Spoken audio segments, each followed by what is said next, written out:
لوگ کیا کہیں گے، خلق سے. خدا ہم ایک جنازے میں گئے تو ابھی کیا کہے کسی کو، اتنے رسومات ہوئے جنازے میں. میں نے کہا اس مردے کے لیے اب انہوں نے ایسا زبردست جہنم کا کندھا تیار کر رہے ہیں، سنت کے خلاف جناب. اس وقت بھی ہماری یہ کوشش کہ بھائی کون سے بدعات کیے جائیں تاکہ مخلوق خوش ہو جائے. خالق کا کوئی پتہ نہیں، اللہ ہے ہی نہیں خالق. وہ تو لحاظ وہ تو صحابہ کرام تھے، ہر لین کے اندر اللہ کا لحاظ رکھا. ہم اللہ کو نہیں چھوڑ سکتے، ہم اللہ کے رسول کو نہیں چھوڑ سکتے، ساری کائنات کو چھوڑ سکتے ہیں. جب ہجرت فرما رہے تھے تو مکی کے بغیر کھڑے ہو کر کیا فرماتے تھے؟ اے مکہ واقعی تو اللہ کا گھر ہے، پاک گھر ہے، مبارک گھر ہے، مقدس گھر ہے، لیکن اللہ اور رسول کے لیے تجھے چھوڑ رہے ہیں، تجھے چھوڑ رہے ہیں.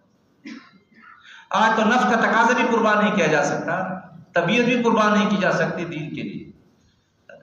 ہر آدمی روزانہ اپنے دل کو ٹوٹوڑے. مولانا صاحب فرماتے تھے ایپ دیکھو، ایپ دیکھو، ایپ دیکھو، ایپ دیکھو. کس کے دیکھو؟ اپنے آپ نے دیکھو نا. اپنے ایپ کس نے منع کیا؟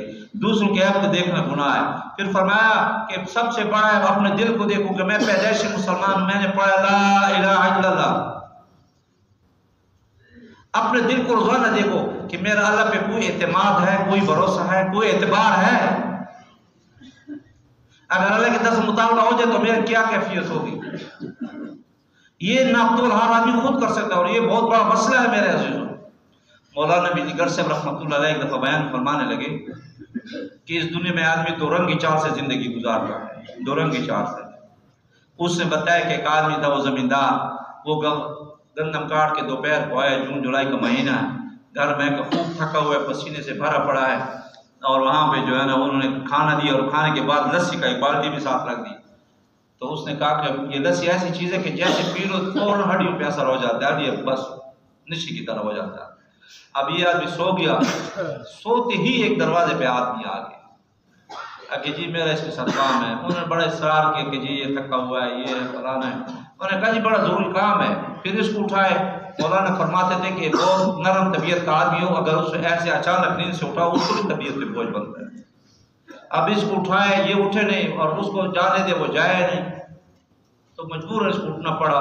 اٹھا لیکن گالیاں دیتے ہوئے کہ اللہ تیسا دیسے کرے تاثر اپنے داسیوں کے رب وقتا نہ وقتا رہا تھا. اور میں کہ جب وہ گلی پہ جا رہا تھا، جب دروازے کے آمنے سامنے وہ تو کہتے آئیے جناب، آئیے جناب، بڑا خوش ہوں تیرے آنے پر، بڑا اچھا کیا تو آگے، بڑے اچھے وقت پہ آئے. کی چال سے انسان دنیا میں کام چلا لیتا ہے، لیکن جب زنکدن کا وقت آئے گا، روح نکلنے کا وقت آئے گا، پھر وہاں پہ یہ دو رنگی چال نہیں چلے گی.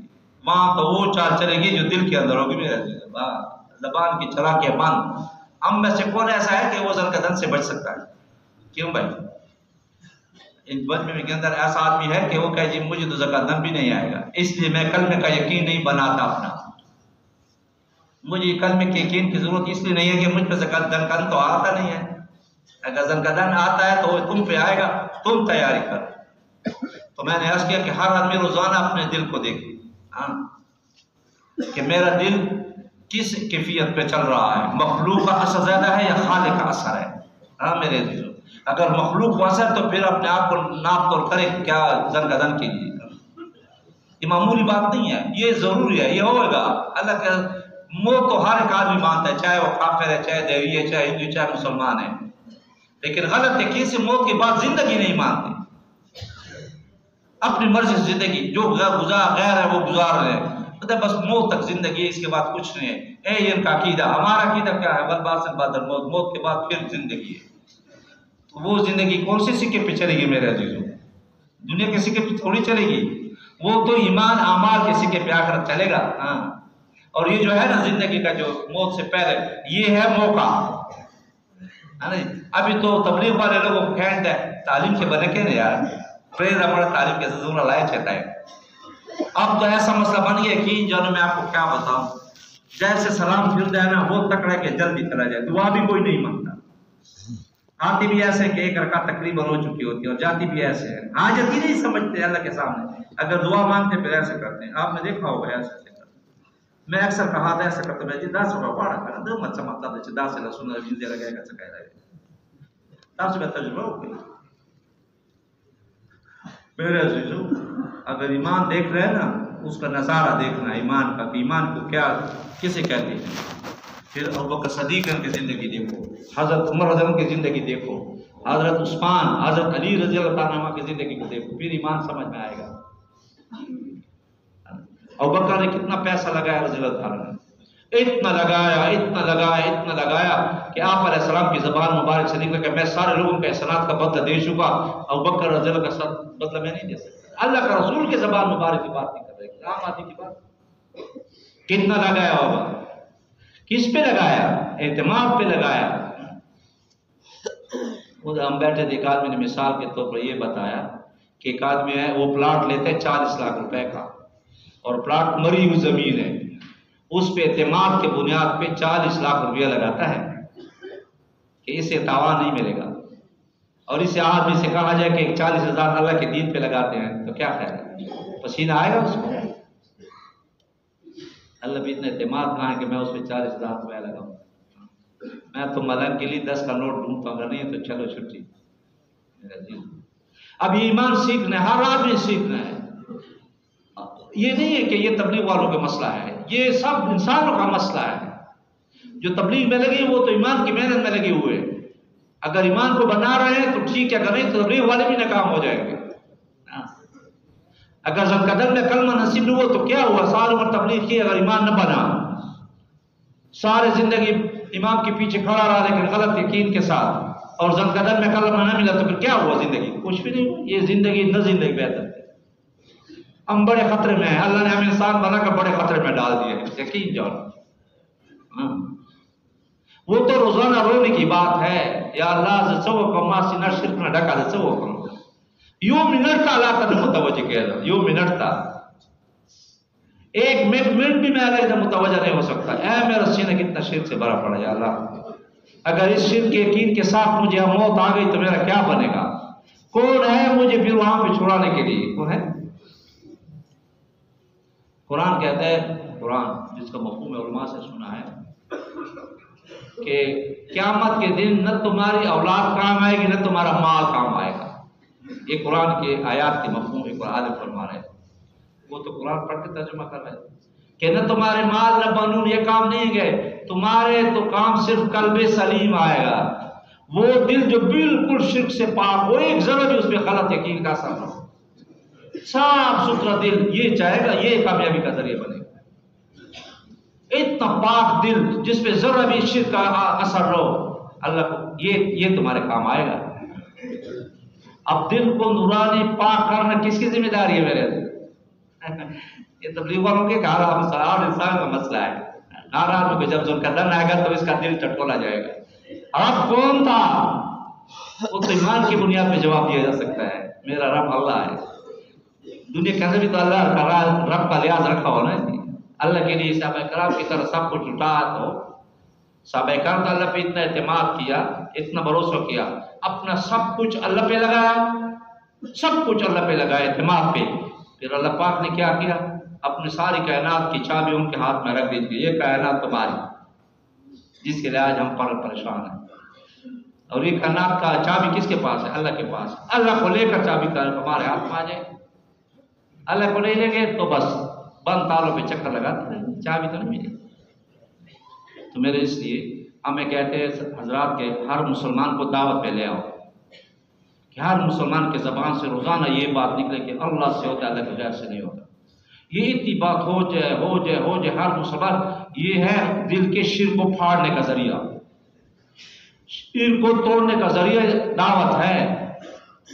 آج مسلمان بس سوچ میں پڑا ہوا ہے کیا کہا جائے، صبح سے لے کر شام تک، صرف تبلیغ والوں کو نہیں کہہ رہا، ہم ہر مسلمان کا مسئلہ ہے ایمان۔ ہر مسلمان روزانہ اپنے دل کی محنت کرے گا، بلا ناغہ اپنی بیماری کا علاج کرے گا۔ نہیں تو اگر بیماری دیکھنی ہے، ترمامیٹر کیا ہے؟ مطالعہ ترمامیٹر۔ بھائی مشتاق سے رحمۃ اللہ علیہ ہمارے علم کے بزرگ تھے، فرماتے تھے کہ ایک دفعہ ہم نظام الدین میں تھے، حاجی عبدالوہاب صاحبی صاحب تھا، سارے تھے سارے۔ حضرت جی نے بیان کیا اور بیان کے بعد مطالبہ کیا کہ اس مجلس سے موت تک کون تیار ہے، اس مجلس سے موت تک کون تیار ہے؟ تو فرمایا کہ حاج صاحب نے ایسے چھلانگ لگائی جیسے بجلی کا شارٹ نہیں لگ جاتا. ایک سیکنڈ بھی نہیں سوچا کہ کیا ہوگا. پھر فرمایا کہ میں بھی اسی مجلس سے آج تک ریوٹ کی چٹائی پہ موت کے انتظار میں بیٹھا ہوا ہوں اسی مجلس سے. یہ نہیں کہ کسی اور دوسرے مجلس میں ہوں اسے، لیکن میں 5 منٹ سوچتا رہا کیا ہوگا کیا ہوگا کیا ہوگا کیا ہوگا. اس 5 منٹ نے حاج صاحب اور میرے بیچ میں کتنا فاصلہ رکھ دیا. وہ تو اللہ پہ وہ جان دے گا جس کو اللہ پہ اعتماد تو ہو. اللہ پہ وہ پیسے لگائے گا جس کو اللہ پہ اعتماد تو ہو. اللہ کو وہ وقت دے گا جس کا اللہ پہ اعتماد تو ہو. جب اعتماد ہی نہیں ہے تو کیا. اب یہ اعتماد کو کہتے ہیں ایمان. یہ وہ مبارک ایمان ہے جس کو ہم سب نے سیکھنا ہے.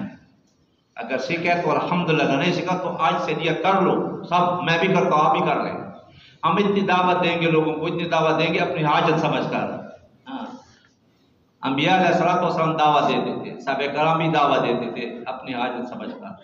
ہم بھی اپنی حاجت سمجھ کر.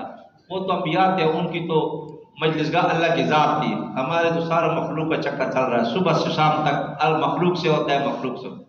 کوئی زمین پہ لڑا ہوا ہے، کوئی کس پہ لڑا ہوا ہے. بس موت آ جاتی ہے لیکن لڑائی بند نہیں ہوتی.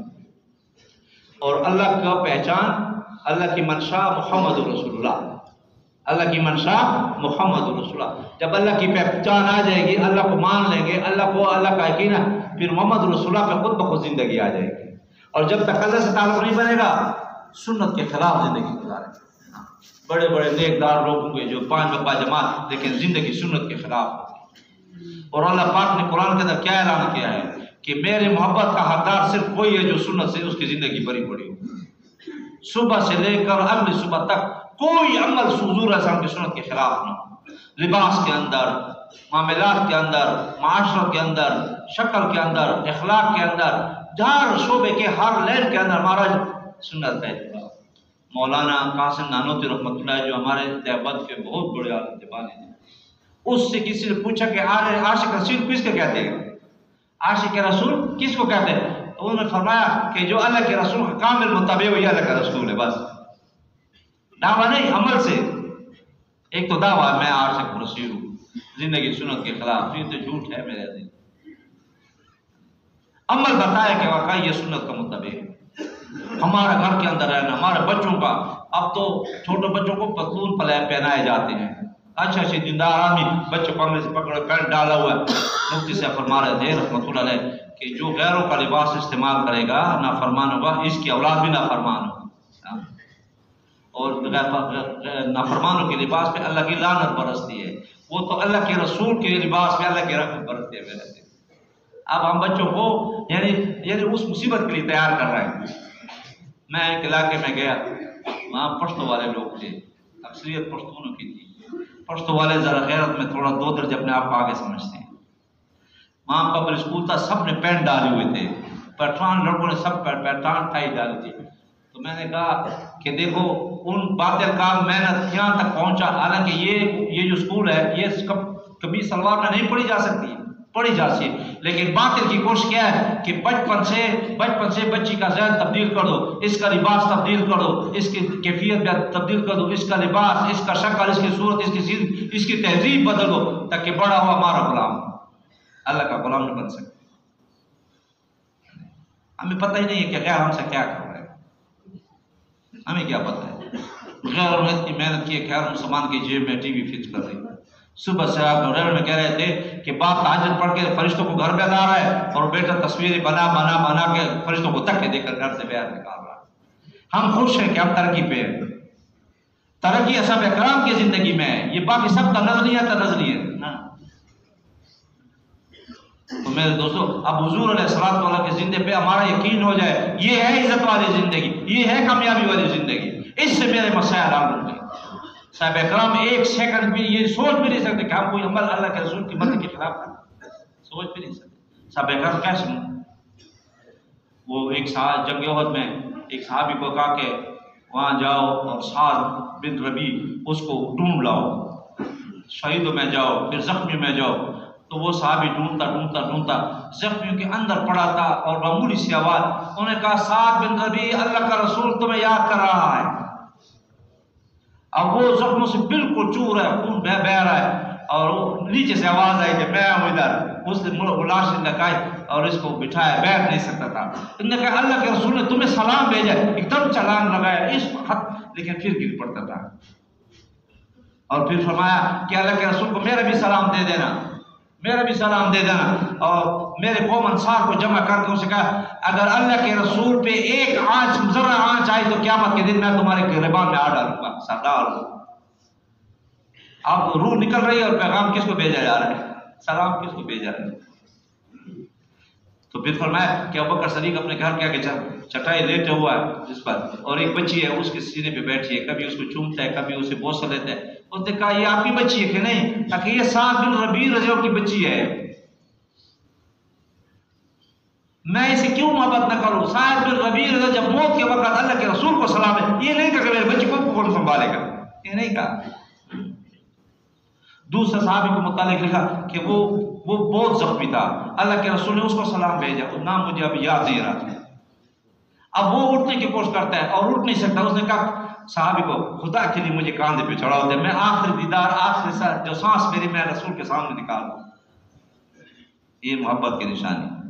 اور اسے کاندھے پہ اٹھایا اور جب قریب کیا تو پھر کہا کہ مجھے نیچے اتارو، مجھے نیچے، میں گھسٹ گھسٹ کے اللہ کے رسول کے پاؤں کے لیے پہنچ سکتا ہوں.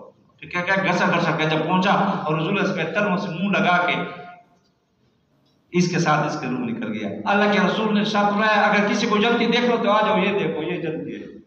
میرے عزیز آج محبت کے دعوے ہیں، دعوے ہی دعوے، دعوے ہی دعوے. ام عمارہ 90 سال کی بوڑھی تھی، 90 سال کی، اور کسی نے افواہ اڑا دی کہ حضور اصل شہید ہو گئے. شیطان نے افواہ اڑا دی. اب یہ گھر سے نکلی مدینہ سے اور چھوٹی پہ 90 سال تاریخ میں لکھتے اس کی عمر تھی. اس نے کہا کہ ایک جماعت تھی، حضور صلی کیسے ہیں؟ تو انہوں نے کہا کہ آپ کا باپ، آپ کا شوہر شہید ہو گیا، انا للہ. پھر کہا کہ بیٹا، پھر دوسرے کا تو ربیع کیسے کہ آپ کا شوہر، آپ کا جو ہے نا بھائی، 4 شہیدوں کا اس پہ زیرہ کیا گیا. اس نے کہا حضور علیہ السلام کیسے ہیں؟ میں یہ پوچھ رہی ہوں، 90 سال کی عمر ہے. جب آپ علیہ السلام سامنے آئے اور ایسے اس کا دامن کو پکڑا، یا رسول آپ کو دیکھ کر میرے سارے غم گئے. آپ میرا تو برکات ہے، اگر آپ نہیں تو کائنات کچھ بھی نہیں ہے. عشق ہے. تو اب یہ عشق بھی سیکھنا ہے. جب بھی اس کی محنت کریں گے تو اس کا یقین ہمارے سینے کے اندر آئے گا. یقین آ جائے گا تو ایک ایک سنت پہ بھی مریں گے. یقین نہیں ہوگا تو سنت کو پاؤں کے لیے دبائیں گے. اللہ ہماری حفاظت فرمائے. نماز سیکھنے کی چیز ہے میرے عزیزو. یہ فضائل اعمال میں جتنے فضائل لکھے ہوئے یہ اللہ کے وعدے ہیں.